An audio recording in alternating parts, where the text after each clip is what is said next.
இந்த வாழ்க்கையில் பெரிய திட்டம்லாம் ஒன்றும் வேணாம். அது இன்னும் லைஃப்பை பாரமாக தான் மாற்றும். கையை மீறி நடக்கிற விஷயங்களுக்கெல்லாம் கவலைப்பட ஆரம்பித்தோன்னா பெருசாக என்ன கிடச்சிருன்னு நினைக்கிறீங்க?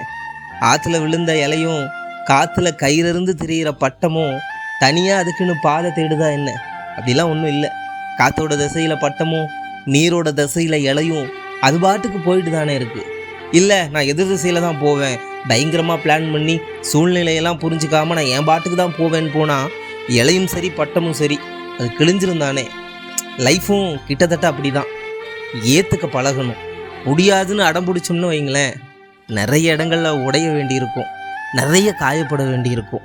சிரிக்கிறவங்ககிட்ட போய் கேட்டு பாருங்களேன், அவங்களுக்கு கஷ்டம் இல்லைன்னுலாம் இல்லை, அவங்க ஏற்றுக்க பழகிக்கிட்டாங்க, அவ்வளோதான். வாழ்க்கைங்கிறது நிறைய இடங்களில் ஏற்றுக்கிறதுலையும் கடந்து போகிறதுலையும் தான் இருக்குது. நம்ம ஏற்றுக்கலைனாலும் நடக்கிறது நடந்துக்கிட்டே தான் இருக்கும். அப்படிங்கிறப்போ ஏற்றுக்கலாமே.